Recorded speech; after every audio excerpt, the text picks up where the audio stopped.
Welcome to Two Idiots, One Podcast. I'm Taylor. And I'm Bailey. And Bailey, before we start talking about our movie today, I just want to talk to you about something that's near and dear to my heart.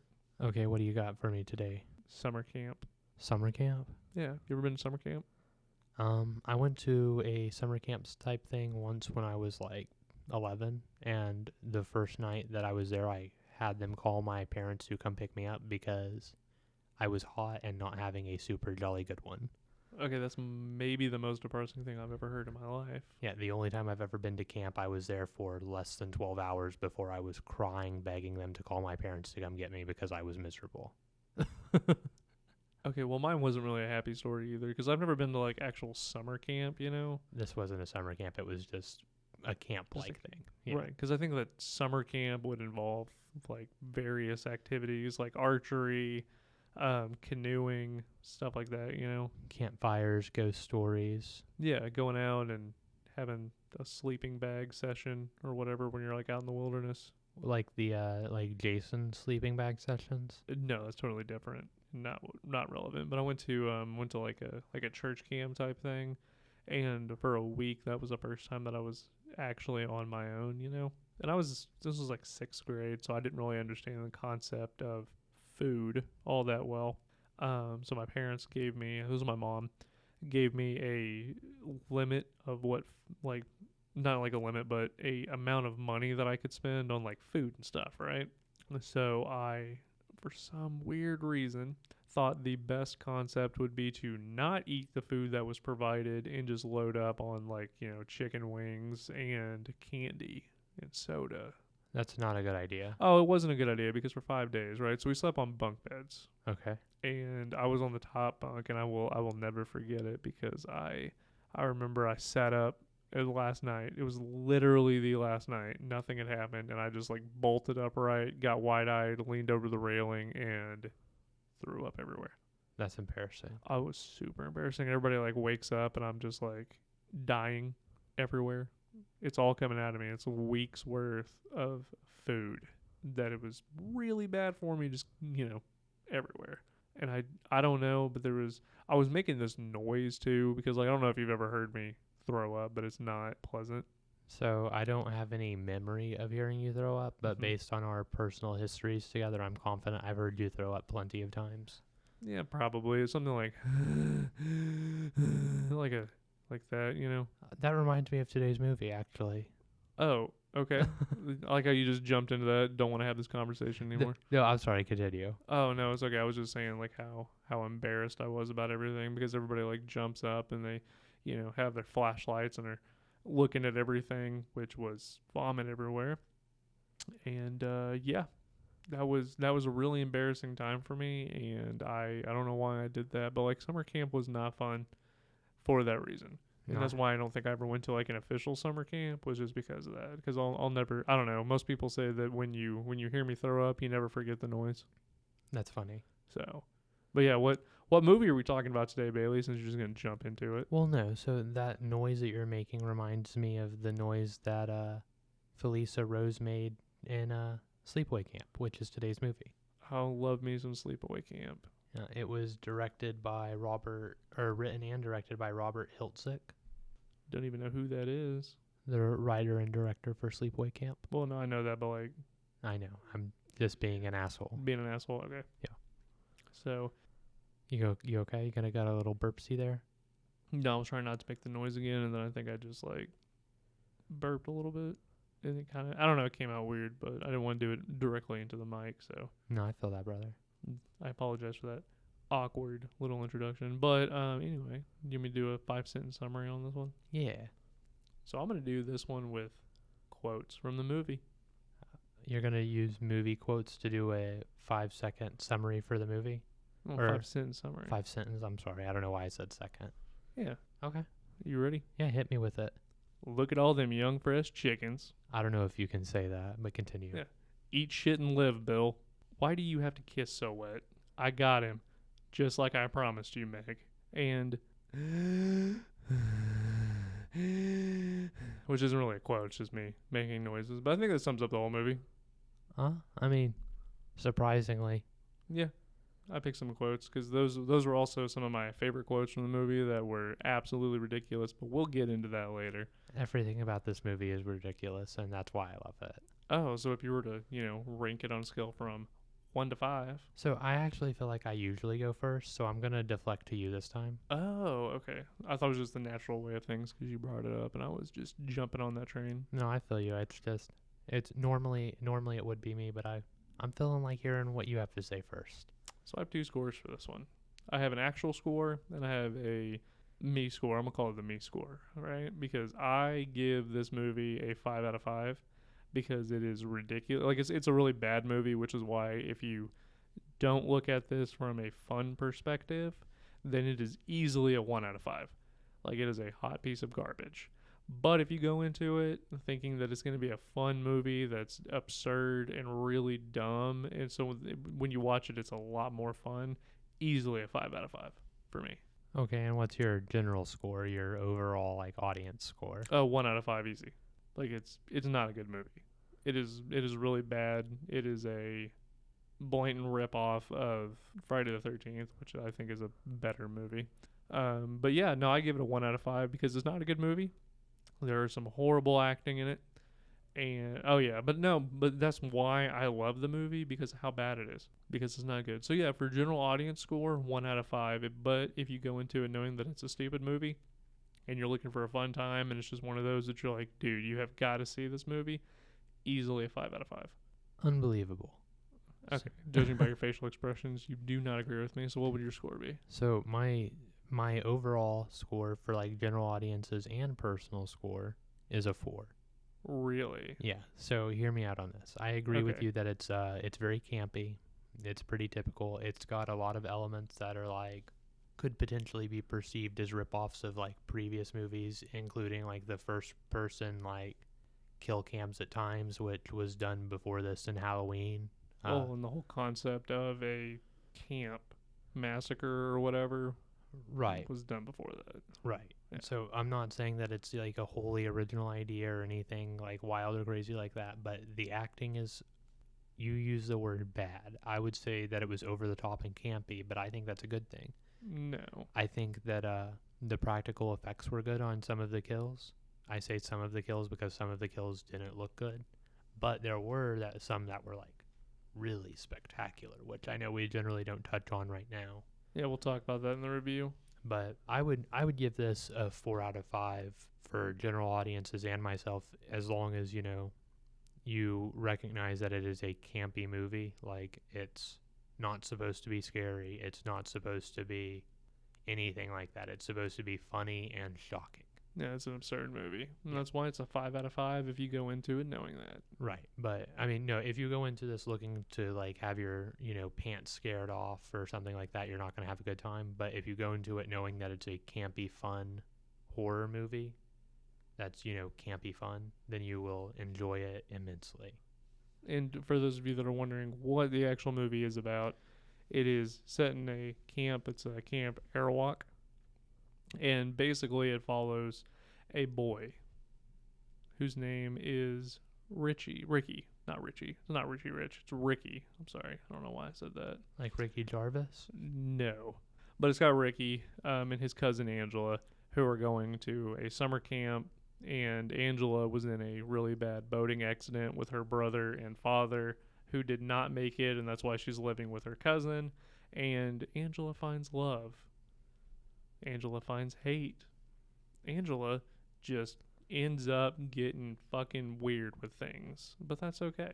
Because this movie is about the triumph of Angela overcoming all these things, from being the quiet and shy girl who does not talk that everybody thinks is weird, in order to blossoming into something more, where she's actually speaking to boys and she's trying to get jiggy with it. That's a really interesting summary for this movie.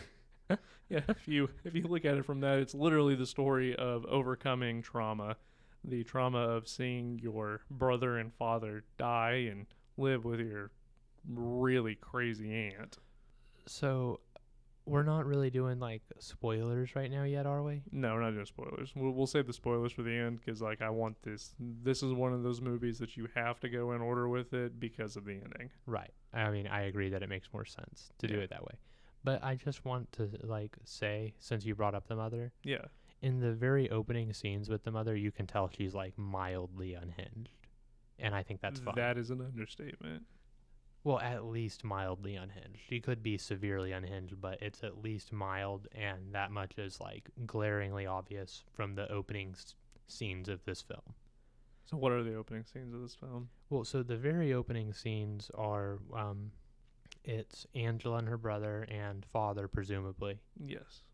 in the water, and it shows a different group of people, like two teenagers or I guess they might not be teenagers, I think they're supposed to be teenagers. two people on a boat with another young person on a boat, like water skiing behind them, or what's it Yeah, called when you're she's standing on water the ski? skiing. Water Yeah. ski?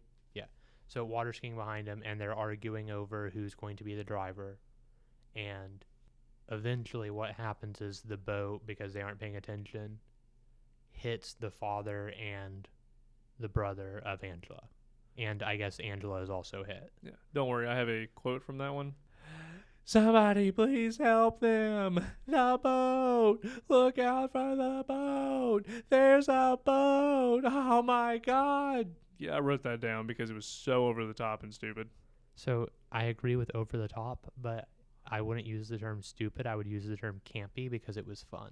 Oh, okay. It was that's what sets the tone for this movie is that, and then we get into the next scene, which I have down as crazy fucking aunt. Yeah, I basically what I have written down for that is it's obvious from the very beginning that she's like super unhinged.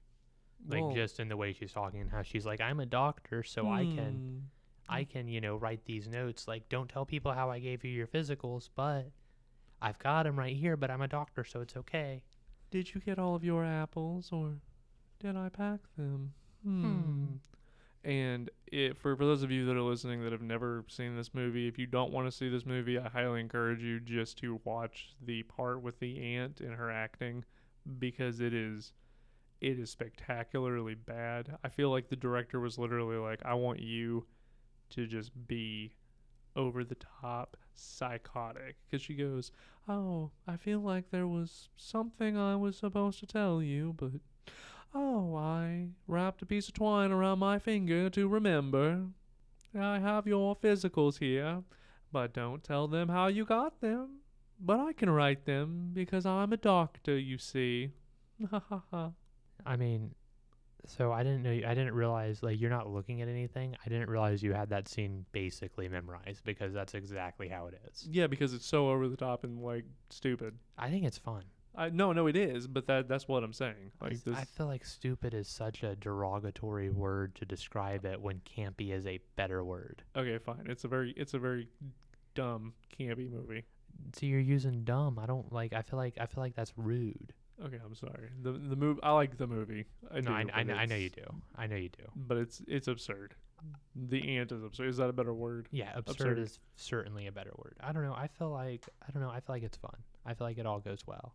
Well, and it's really, really funny because you can tell in this scene that Ricky doesn't really like his mom because he's like, oh my God, stop talking already when she says all these weird things. And you can tell he's ready to go. He wants to go to Camp Arawak. And she's like, did I pack that? Did I remember? Oh, bye. Have fun, my sweet little Ricky and my darling Angela. Yeah. Yeah. That's exactly how it goes. Sorry, I really like this movie. But anyway, I'll let you continue with your next scene that you want to talk about. So basically, what the next scene is the kids arriving at Camp Arawak.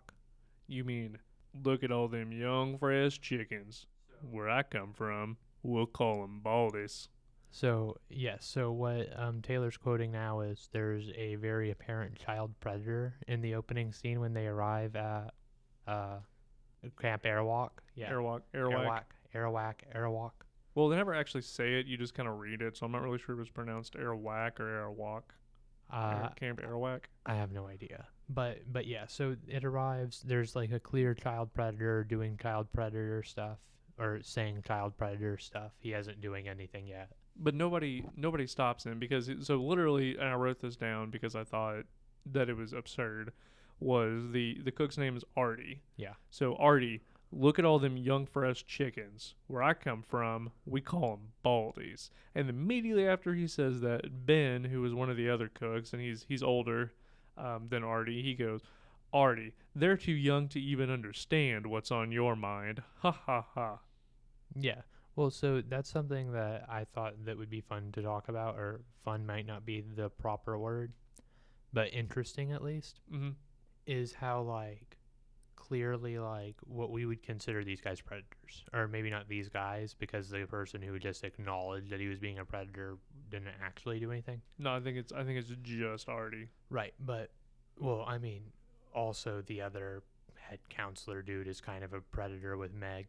You mean Mel? Mel. Yeah, we'll get into that later Right. though. But what I'm saying, but that's in the same line as this. It's interesting how openly, like, child predators were portrayed in movies back then. Yeah, because this is a whole, like, 2 or 3 scenes of him just Being weird as fuck to kids. yeah, and everybody kind of just laughs about it. Yeah. Everybody around him's like, "Oh, you're funny, Artie. You don't really mean that you're gonna do this." And it's interesting how, like, much the social climate has changed, because me personally, if I was anywhere and I had, like, someone say that, I would immediately, like, it would be an issue. It would be Yeah. an immediate issue. Even if I thought they were joking, because while I joke about inappropriate things sometimes, Mm-hmm. that's too, like, on the nose of something that everyone knows is fucked up. Right. Or pretty much everyone knows. Some cultures are still down with kitty diddling, but I'm not going to talk about that here. No, I understand what you're saying. It's like a universal, or not a universal, but like a societal norm, especially where we live, of don't say that. Yeah, don't say it, don't think it, don't, like, Don't do do it, it. don't articulate it to your buddy that it's something that's funny, because, like, It's not. yeah, You don't just look at them and go, "We call them baldies." yeah, that's like a fucked up thought to have. Yeah, no. That being said, it's hilarious, and in the context of this movie, I think it's okay, because of A, when the movie was made, and B, I guess this was like what 83, I think, when this Yeah. movie came out. yeah, so it was wrong back then, but it was still something that was, like, openly joked about. Mm-hmm. And I feel like this is supposed to have taken place in, like, the 60s or 70s rather than the 80s. But that could also just be, like, a misinterpretation on my part. I think so, because of the shorts that they wear Yeah, are so- very 80s. Yeah. 80s? Yeah, you know how they had like those, like the 70s and 80s, the gym shorts that they would wear that Yeah. were basically assless chaps at this point.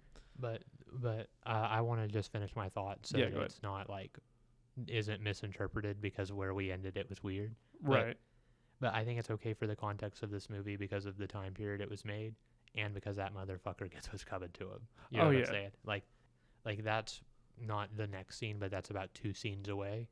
Yes. No, because that's the next scene that I have. That's the next scene I have written down because it's the next important scene. Right. So basically, I think the only other important thing to talk about here is when they get off.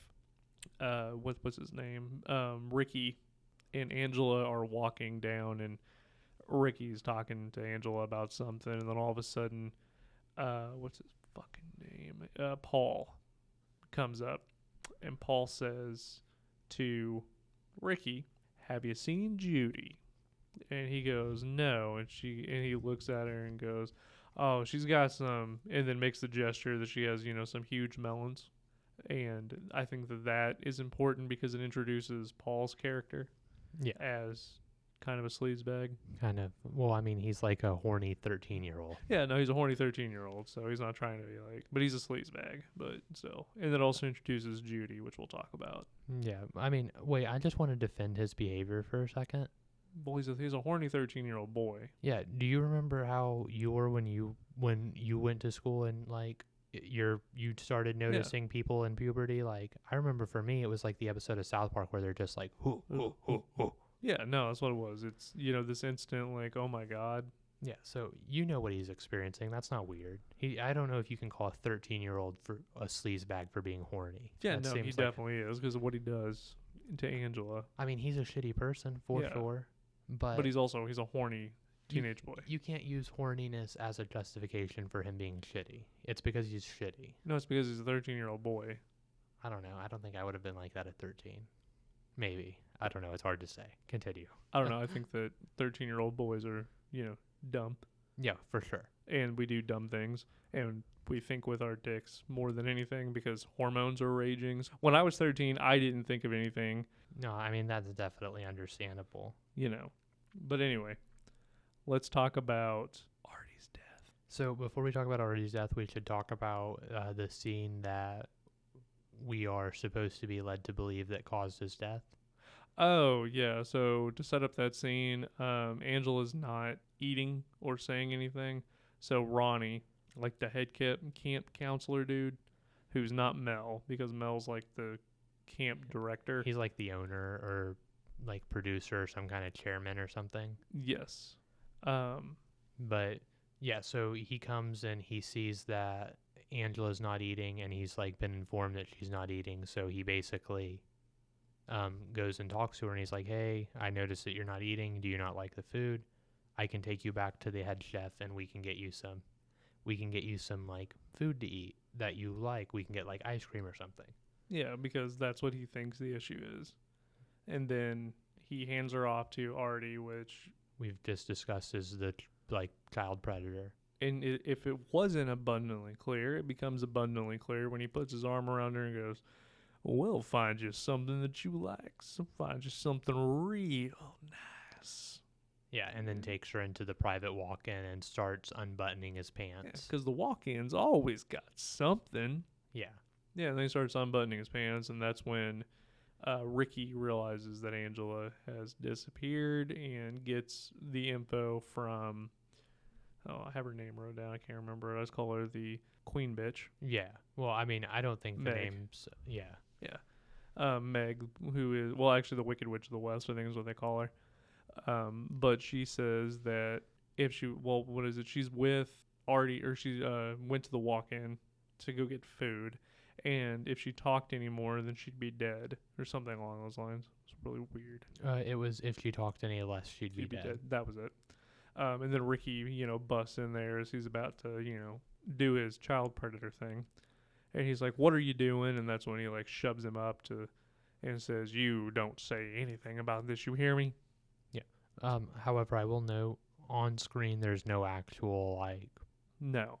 Yeah, there's no actual, like, child assault or abuse or anything. No, he literally unbuttons his pants, or he undoes his belt and then starts to unzip his pants, which is when Ricky comes through the door. So nothing is seen. It is just very heavily implied that if Ricky had not have shown up, this is what would happen. Exactly. But don't worry, don't stress, don't feel too bad about it, because... The next scene... Yeah, the next scene already gets his. So essentially what happens is, in a very, like, Halloween-esque way, it becomes a first-person camera of showing a short person walking around the kitchen. Mm-hmm. And you can see Artie, like, up on, like, I don't know, I would say it's probably like a 10-foot pot. Yeah, it's definitely one of those pots that you use to make a gigantic amount of food in. So I would say that it's pretty big. It's probably as tall as him. It's to the point where when it's on the stove, he needs to get a stool. Yeah, it's tall enough that a full-grown person who was, like, thin enough could slide inside of it. And let's, for argument's sake, say he's like 6 foot. He can reach up and touch the top of it, and with his extension would probably add about a foot or whatever. So it's probably 7 feet on top of the stove. With the stove and everything, it's probably like 7 feet. So I don't know. Yeah, but he's standing on this, I don't know, like stool. Like, it's not like actual steps. It's not like an actual like thing to get yourself up. It is basically the stool that Ben is sitting on when he is shucking corn. Yeah. So he's standing on it to where he can get leverage to like check the stuff in the pot. And it's important to know that he's like standing on like his tippy toes. Yes. So he's not super secure on it. And he's leaning in a way to where he's using a lot of his weight and like his arms and stuff. So he's kind of like holding onto the pot when an unseen person comes and starts removing the stool from him. Which he lets us know that it is a child. Yeah. That it is not a full-grown adult, it is a child. Yeah, if the child-sized point of view camera didn't tell you or like set it off for you his words. Yeah, because he's like, "What are you doing here, kid? Stop that." Yeah, exactly. But the kid essentially removes the thing, and all of this boiling water and whatever was cooking gets like doused all over Artie. Yeah, his whole body is covered. And this is my favorite kill. I know that he doesn't die. This is my favorite kill though, because I'm gonna call it a kill. Well, it's not confirmed that he dies. I mean, there is a very good chance that he does die because that was boiling water that was covering all of his body, and that's like 3rd-degree burns. It literally shows him getting all the way to the hospital. You don't know if he died at the hospital. I mean, that's fair. As far as we know, he didn't die. Yeah, he could have died. But so this is my favorite kill in it because the practical effects, or I don't know if it's practical effects, I assume it is, when his face is bubbling up when he gets the hot water pulled on it, is so fucking awesome. It's like Tom Savini shit. Yeah, it's like, that's like high level body horror. Yeah, no, I liked that. But he gets boiled. Yeah. Yeah, literally have Artie dies, gets boiled. And then they, for some weird reason, play baseball. It's like a game where they have the next scene is like different bunkhouses playing baseball against each other. And this is where the line, eat shit and live, Bill, comes from, which I thought was just fucking hilarious when I heard him say that. Oh, yeah. A lot of the dialogue in this is really good. Yeah, because Bill goes, eat shit and die, Ricky. And then he immediately goes, eat shit and live, Bill. And I'm like, oh, that's great. That's the only thing I want to talk about because I guess the importance of this scene is that it sets up the rivalry between Ricky and Bill for the later parts of the movie. Yeah. Because he's mad that he lost to a child at baseball. I mean, sucks to suck, man. But I can't tell if he's a child or not. I don't know. The ages of people in here are kind of hard. Okay, well, like, take Judy. Okay? I think Judy is supposed to be the same age as Ricky. Yeah, right? but she looks like she's like 17. Easy. Yeah, And I and think she's supposed to be 13 in this one. If not, I would say the youngest that they would do would be 15. Yeah. But I think that's a stretch. yeah, I think she's supposed to be like 13 or 14, but she's clearly like 17, 18, maybe older. She might be one of the legal adults in this movie because some of them looked Well, there were definitely some quote unquote children in this movie that were adults. right. And then that being said, there were also some people that were older that looked a lot younger. Like, how old was Felissa Rose in this? 13. 13. Yeah, she was 13 in this. This was and by the way, we'll talk about it, so I'll get there. Never mind. So for some reason, I thought she was older. No, she was 13 when she did this. It was like a breakout role. But the next part is they're at the social. And I just want to say her eating this candy bar is how she got the role. Like the whole audition was they wanted someone that could convey this like creepiness, you know? And the objective was eat a candy bar and don't say anything. And the way that Felicia Rose ate this candy bar was an instant, that's her. That's Angela. Because she does it super creepy. And I don't know, I really like that. I feel that. But this leads to the startup of our next death where Kenny comes over because him and Bill want to go skinny dipping with a bunch of people. And they think that it would be funny to ask Angela to go skinny dip with them because she's weird. Which obviously she's going to say no. Well, no, she's not going to say anything. She's going to sit there and look at him. That's non-speaking person for no. For no, right. She doesn't acknowledge him. She just kind of looks at him and stares, and then they basically make fun of her. Yeah, talking shit. Yeah, they talk a lot of shit. Sorry. Which causes Ricky to come over there and get like real mad. Yeah. So, you know, a fight breaks out. Everybody else is like, fuck off. And then they start swimming. And Kenny is an asshole. Is that his name? I think Kenny. so. And he flips the canoe or boat or whatever we want to call it. Well, no, it's a canoe because he gets one of the girls to go out there with him. And he's like, oh, don't put your hand in there. At this time of night, the water snakes come out and the snapping turtles. And he starts, whoa, we're going to fall, and rocks the boat and eventually flips it over. Yeah. And then the girl, you know, fucks off because she's like, you're an asshole. Yeah. And he, for some weird reason, I don't understand the scene because he goes underneath the canoe to flip it over, which was understandable. But then he starts like talking to himself or acting like she's there, even though he saw her swim away. So I can explain this scene. Okay. And you're an asshole, and that's why you don't get it. Okay. So normal people like to have fun. Yeah. Like fun is something that they seek. Mhm. So what the reason, in my opinion, which I don't actually know, and I don't actually think you're an asshole. I was just trying to be funny. No, it's okay. I'm an asshole, but go ahead. But it was probably because of the echo. Because I don't know if you've ever been in like a canoe or in a situation like that, but it sounds weird because he was singing. Like that's what he was doing. He was doing like Oh, okay. he was like singing some. I wish I could remember. I wish I'd written it down, but he was singing a song because it sounded cool under the canoe with the water bouncing. Right. Like I'm almost 100% confident that that's what they were trying to articulate. Well, because then what happens is somebody pops up, which you can kind of, I don't know.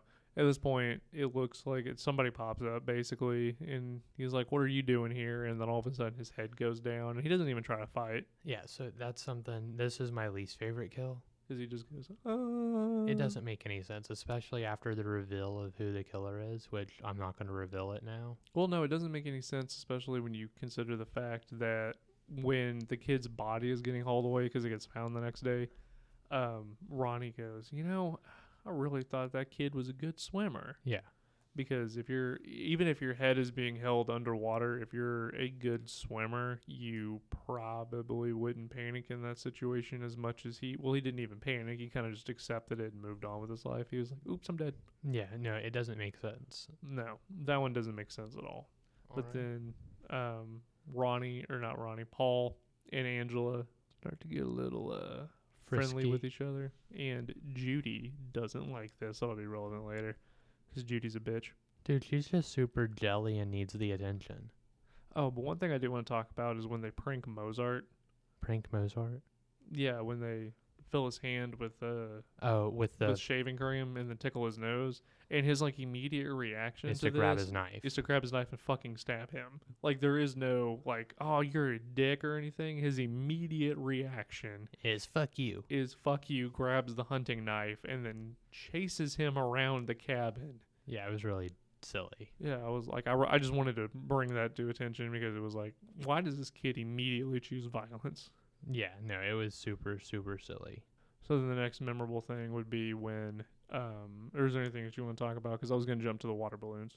I was going to jump to the bees. Yeah, that's what I'm talking about. Okay, then no, yeah, we're in the same place. Go ahead. Okay, so basically what happens is they're walking by. It's, Paul's getting kind of freaky deaky with Angela at this time because she's, spoken to him and shit. Ooh. And Ricky's also walking by, and Bill and his crew, his cabin, I guess, are having a water balloon fight with themselves on top of the roof, which made zero sense. I'm like, why are they on the roof for that one? But it was 1980.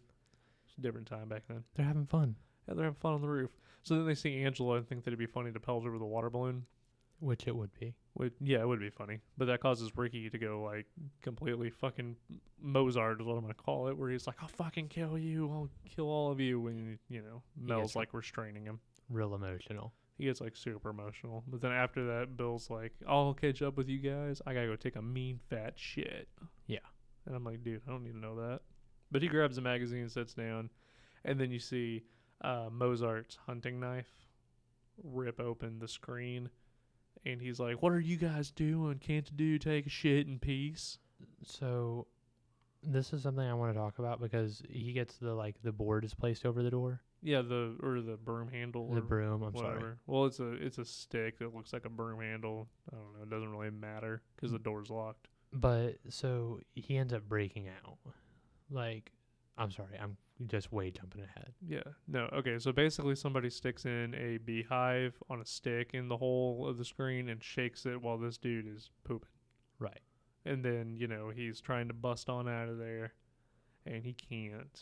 And then eventually he breaks it. Right. And dies. So I like this kill. Like, I thought this kill was fun because especially after it shows his body, like the practical effects once again are pretty good for how short it shows it. With like the bees. But it's kind of annoying because like there's no way that he would not be able to break out initially, and then after he's essentially dead because he dies right when he gets out. Yeah. There's no way that he wouldn't have been able to do it when he was at full strength, not super stung the fuck up, and then suddenly right before he dies, he all of a sudden has the power to break out. Well, and I'm thinking like, why didn't he just jump on top of the toilet and like catapult himself over the door? Because like you can tell that it's an open stall concept. So Yeah. even if he couldn't crawl underneath it for whatever reason, he could hop on the toilet and vault over the door. Yeah. No, Yeah. I don't know. It's really silly, but it's fun. No, it was fun. It was done very well. All right, what's the next scene that you want to talk about? So, I mean, that's like, so the next scene that I actually have written down is the dance, Okay. but there's not like anything super relevant. It's just interesting, like character building, because during when they're at the dance, you can see that Mel is looking for Megan because he was supposed to meet up with her. Oh yeah, because she gets the night off, and her immediate reaction to getting the night off is to go up to him and be like, "Mel, I got the night off," and he's like, "That's fucking cool, I guess. Why are you talking to me?" And then she goes, "Do you remember that date we were supposed to have at your place?" And then he immediately stops what he's doing and goes, Yeah. "Were you serious? Really? We're gonna do this?" And she's like, 9 o'clock. Yeah, super child predatory shit. Super child predatory. But that's the next thing I have, and the only reason that it's relevant is because it's character building. Well, and it explains why Meg is where she's at. Exactly, and it explains, why Mel's reaction is what it is. Yeah, no, like that was one I was gonna talk about, so I'm glad we're on like the same page with that. Okay, you got this. You want me to do the kill? Yeah. So Meg is going into the cabin and Judy's doing something, and she's like, "Got a hot date tonight?" And Judy's like, "With who?" And she goes, "It's a secret," because she knows that she's about to like fuck an old man, and you can't just say that. Yeah. So she ends up, and I love this scene because she walks into the shower line and goes, "Is there any way that you guys would let me cut in front of you?" And then all three of them turn simultaneously and just give her this death glare. And she goes, "That's what I thought," and walks out and then goes next door to the showers that are not being used. And while she's showering, you see the door come open and the hunting knife come out. And what ends up happening is she's, doing her thing, which I've never really understood. Like, I hate shower scenes in movies because the way that they shower is just so weird. How do you shower? Okay, so in this scene, she would have been like, actually, like she has soap in her hand and then is like barely touching her collar with it. I'm like, dude, you gotta, if you're actually in the shower trying to spruce up for a date with an old man, you're gonna be like, vigorously getting at it with the soap, right? Every part of your body is going to be covered in soap because you're going to smell good. And she's just like, la-di-da-di-da-di, barely, doing like with soap. Does that make sense? So I don't know how they showered back then, but me personally, like if I'm in a situation where I'm using like an actual bar of soap, Yeah. if I'm putting it on my skin, which I generally don't, I generally put it on a rag and then put the rag on my skin. But Right. if I am using the bar directly, I don't rub super hard because it wastes the soap bar and it makes my skin like red. You know what I'm saying? I do everything super violently, apparently. Listen, bud, if you need to talk, we can wait until we're done recording and then like And have that conversation. yeah, because you don't need to be violent. You can make love and not Warcraft. Okay. Anyway, while she's doing this, she gets, backstabbed. And then the blade goes like down and she makes really weird noises. Yeah, like it was a really piss poor dying scene. yeah. And then, Mel's looking around for like, have you seen Meg? Yeah, because he's trying to quest. Yeah, well, no, it's not questing. It's being a fucking child predator. There's a difference. I mean, that's fair. Yeah, like, questing is one thing. Being a child predator is a complete other thing. But yeah, he's trying to have sex with a kid. So he's trying to find her. Right. And then goes, have you seen Meg? And they're like, oh, well, she was in the shower the last time. Is what Judy says when he like busts up her makeout party. Yeah. And then he goes, oh, okay. So he walks around and finds her when I don't understand because when you look at it, like it was done very poorly. But when you look at it, it's very obvious that she wasn't leaning on anything. Right. And then all of a sudden you can literally see the actress or the body double or whatever like go forward in order to cause the curtain to rip off, and then she like flops out in front of him, and his reaction was really bad where he was like, "Oh, Meg, oh, I know who did this. Yeah. I should have seen it. I should have stopped it. Oh, Meg, don't worry, Meg. I'll make this right." Which the relevance of that, if you haven't seen the movie and you're only like loosely following the story, because we're skipping like a lot of unnecessary bullshit. Yeah, the non-fun parts. Yeah. So the reason why that statement is relevant is because the whole movie you're led to believe that he believes that Ricky is the one doing it. Yeah, like the hunting knife that was Mozart's, and then everything that has happened has been directly after someone has done something to Angela, that he has been a part of everything. So Yeah, like the water balloons and the cook being weird and well, even him saying "I'll fucking kill you" to Bill when he was on the roof. yeah, and then Bill dying. Yeah, Bill dies, and then Mel's like, "Oh, I know it was him." So now Mel's on the quest to kill Ricky. Yeah, because he is under the impression that this was all him. Yeah, because he does it, and I believe he says that he did this just to spite me. He knew I loved you, Meg, and I'm like, "You're a fucking predator, dude." Yeah. So that happens. Which, okay. And then Paul comes, and I just wanted to say, Paul's like begging Angela for forgiveness. Yeah, because he was making out with Judy. Yeah, he gets caught making out with Judy. And then she's like, "Meet me by the boat docks at this time." And he goes, "Oh, golly, yeah, absolutely." That sounds like a super jolly good one. Because in his mind, he's like, "Oh, I'm getting laid." Yeah. Nice. Yeah. That ain't what happened. No. But anyway, then we go to Mel going full fucking crazy. Yeah. And then the next one is Judy. Okay. You want to talk about the Judy kill? Not specifically. Okay, because the Judy kill is my favorite kill. Really? Yeah. Well, then, yeah, you should definitely be the one because I wasn't a huge fan of it. Really? I mean, it was fun. I don't know, dude. Nothing beats the fucking already getting boiled, bro. I didn't like that one. It was like, okay. The practical effect was just why I really liked it. Like, the practical effect on it made me feel something. Well, this, because you don't see anything, is why I like it. So that's why I don't like it. Oh, okay. That's why we're different, I guess. But basically what ends up happening is the door opens, and you can see that it is Ricky in the doorway with the knife. And the lights are off, so Judy doesn't know who it is. And she's like, "Well, come on in and leave the lights off, or we're going to have to go to that stupid social." Yeah. And I'm like, "All right, you bitch." So then, Ricky walks in, because you can see that it's Ricky at this point. Killer's been revealed. Spoiler. And Ricky walks in, and because she had kissed Paul, because Ricky and Angela both walked in on that one and hurt Angela, because Ricky's love interest was Judy this whole time. Right. Okay.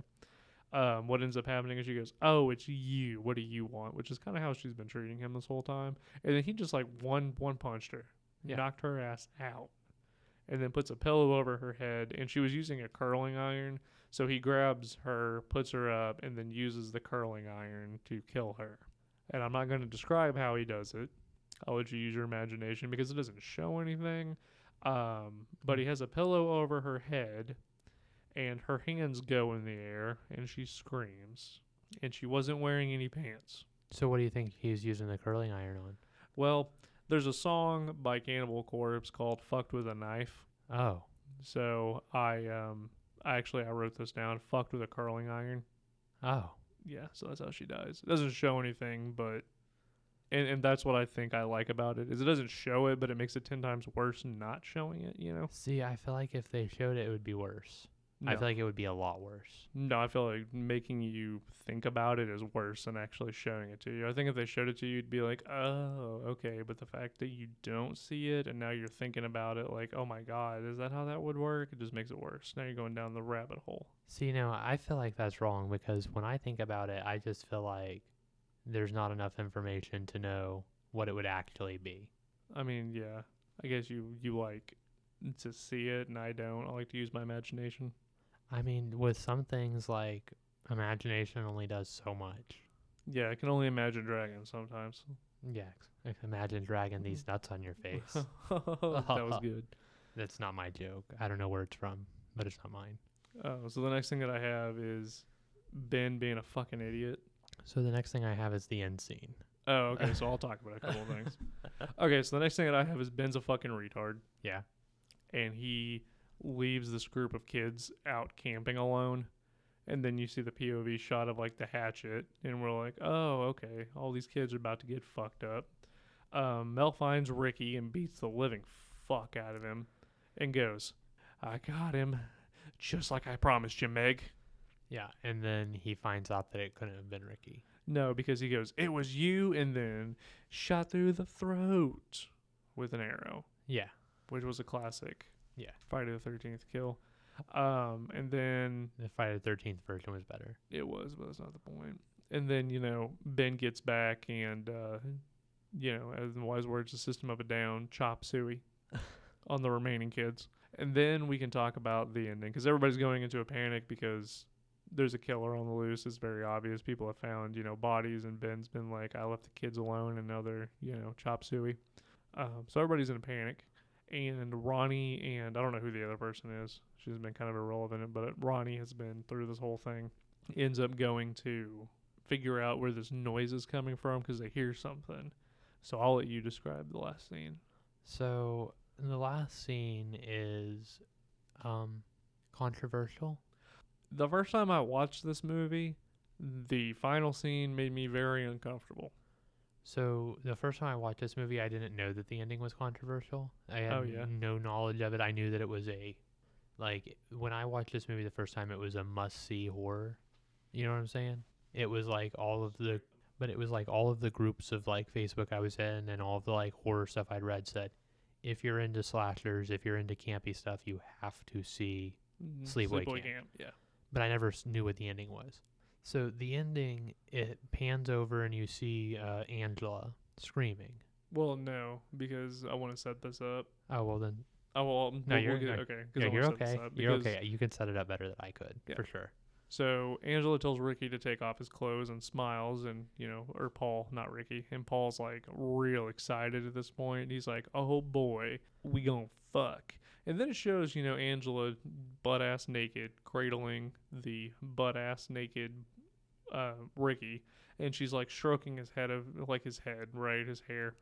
And when Ronnie walks up on her, this happens because you realize that she's just stroking a head that has been decapitated. And then you see her wiener.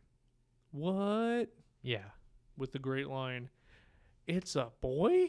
Yeah. So the end of this movie has been described as like transphobic and stuff. Mm-hmm. Which I feel like that's like not what the movie's about. Like I feel like I feel like Angela being a trans person, I think it was a forced trans person based on like the ending scene. So like, or based on other scenes that are shown. Well, no, based off of the ending, because it's revealed that the aunt made it because the boy whose name I don't remember died. No, the boy survives. The sister dies. Right, but the way the aunt wants it to be, or is the opposite. Yeah. So she just calls him Angela and says, "I've always wanted a little girl, never got that, but here we are, and isn't that right, Angela? Oh, Angela, what a beautiful name! It means angels." Yeah, exactly. Yeah, and I feel like that like a lot of people try to interpret this movie as transphobic. I don't think that's what it's supposed to be. No, I don't think so either. I think that what it is it's less culturally and socially aware people of the 80s thought it would be a frightening twist. Right. And it is a good twist. Like, it's an awesome twist. Right. But I think that the issue that people have with it is just a modern day issue of trying to apply today's standards to art from a different time. Well, and I don't even think that that's the part. Well, I mean, that's not the part that I thought was shocking. The part that I thought was shocking is the noise. Yeah. Like, the noise that is made, I can't. Well, I can't unhear it. No, I can't ever unhear it. And the fact that this scene was shot with a random college student who we don't know the name was paid an amount of money to basically get blackout drunk and wear a paper mache head of Felicia Rose while standing there naked. Yeah. And made a noise somewhere between screaming and hyperventilating. that was terrifying. I mean, yeah. No, the noise the first time I saw it was like really, really good. And the paper mache face is... It's honestly frightening because it looks like the eyes are darker. It's like a little elongated. Oh, yeah, and then you can see the eyes move because it's his eyes, and then when he's, like, moving his tongue... Yeah, it's awesome. Yeah, no, it's weird. But yeah, that's the ending. Yeah, Which, and roll credits. roll credits on that image of his face. Yeah. So, but yeah. Overall, Fucking awesome. fucking awesome, yeah. No. And I agree. I think that it was supposed to be a shocking twist for the time. Yeah. But when you apply it to today's standards, it's like super fucked up. But yeah, I mean, it's a product of its time. I don't think that it necessarily makes it a bad film. I think that it makes it kind of shocking yeah, I mean, you just have to be able to watch it. with an open mind, I guess. Yeah, with an understanding of like the times were different. It was the 80s. Yeah, exactly. It's just like when you hear about like kings marrying 13-year-olds. Like, yeah, it's weird, but it wasn't weird for them back then. So, is there anything else that you want to talk about before we get into Taylor Talk? With this movie, no, I'm good. Other than if you haven't seen it, even though we spoiled it, you should still see it, Yeah. or at least look up like the last little bit because the ending is still awesome. Well, like recommendations, I guess, would just be any campy horror movies. Friday the 13th, Cabin in the Woods, Evil Dead. Evil Dead, and pretty much any movie where the plot is there are a bunch of teenagers in the woods dying. Yeah, that kind of sums it up. This Yeah. one was pretty easy to do recommendations for. Yeah, you'll love them all because it's, you know, it's a trope fest. Super trope fest. Wasn't a trope at the time, but anyway. Yeah. So for Taylor Talk, this one's going to be a little controversial. I don't know if I like this. Okay. Well, we don't have to do it. If you don't want to. No, we can't. I don't actually care. Oh no, because it's gonna get. It's gonna go somewhere. We're going to get canceled. I don't know because we're gonna talk. So what you talked about today, you were kind of like leading into it, and I was trying to steer you away from the conversation so you wouldn't really talk about it. But we're gonna talk about trauma. Trauma? Okay. I don't Yeah. know if we should talk about trauma. Okay. Well, I mean, like this is a very Broad? no, because the opinion that I have on trauma is super hardcore, and a lot of people don't understand it. Well, I mean, trauma is perspective. Well, and that's what I'm saying, and that's the problem, because when we talk about trauma, we're going to use a really example, like a really big example. So what you talked about was like kings and queens marrying children, right? Yeah. Why was that not trauma? I mean, it might have been trauma for the individuals involved, but it wasn't societal trauma because it was a norm. So then when does it change? It Like why is it changed. trauma now? And Because, I mean, even if it was trauma back then, it was trauma which obviously this is just my opinion. yeah. I'm not a doctor. But in my opinion, the reason, because it may have been traumatic back then and it might just not be documented that way, Mm-hmm. but the reason why it's traumatic for us hearing about it now is because society has made it to where it's like a super bad thing. Which I'm not saying it's good or bad from my personal perspective. From my personal perspective, it is bad because that's what society has taught me to believe. But if you're able to look at it objectively instead of subjectively, humans are animals. And when humans start going through puberty, based on pretty much every other species that I know of, they start like having sex and stuff. Right. So humans doing that is weird because we've been taught that it's weird because we know our brains aren't fully developed until we're in our 20s. Mm-hmm. But back then they didn't know that. So they were like, oh, animals start fucking when they start getting their periods and when they start, whatever. So humans can do the same thing and it's not a problem. That would be my assumption, but I don't actually know. Well, so my argument with it is the death rate was not what it is today. Right, so you live longer to be able to reflect back and be like, oh, that was a fucked up thing that happened to me. Well, no, not even that. Like the rate of life expectancy was like 30 or 40 back then. Right. So you would get these people that wanted to continue their legacy, and they would, impregnate like a 13-year-old girl or whatever because she was young and she's technically not at the life expectancy yet, and she can give birth to a child, and I could die at any second. So because of disease and death around every corner in the form of people just butchering each other. It's kind of one of those things where I think it's just like, this is what happened. This was the way of life. It's like if your parents died in front of you back then, it was kind of like, okay, that's sad, but it wasn't like traumatic, right? I don't know. I still feel like it was probably traumatic. They just didn't have those words to describe it. Well, yeah, and I think that's the problem. When you look at trauma and shit, I think that it is a label that you put on something, and I think that things are only traumatic if you make them traumatic. You could take like a situation of a parent dying or something in front of you, or even like a person dying in front of you, and if you don't label it traumatic, then it never is, because you are giving the power to the incident by labeling it as something. And I think that's like the power of labels. I mean, so from like, if you're looking at it objectively from like a large enough like scope back, I agree with you. Yeah. But subjectively, like, there are things in my life that I've been told by doctors, hey, this was traumatic for you. This is a trauma in your life. And it's something that I like think about sometimes, but it's not me deciding to think about it. Right. And I don't personally think it has that much effect on me, but I've been told it does by people that I'm supposed to believe because they're doctors. Because they're labeling it as this. But, so that's why I'm saying it's like a super subjective thing as to how every individual interprets it, because me telling my story to people, they're like, oh, that's trauma in your life. And I'm like, well, no, it's just a thing that ended up happening, and, it's fine, it's whatever, it doesn't bother me. But I'm told it does by someone who cannot possibly see my perspective of it. You know what I'm saying?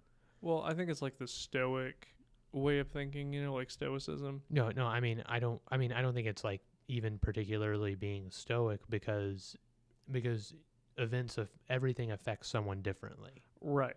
So things that have happened, for instance, specifically in my life, that other people view and say, oh, that was traumatic. I mean, it might be.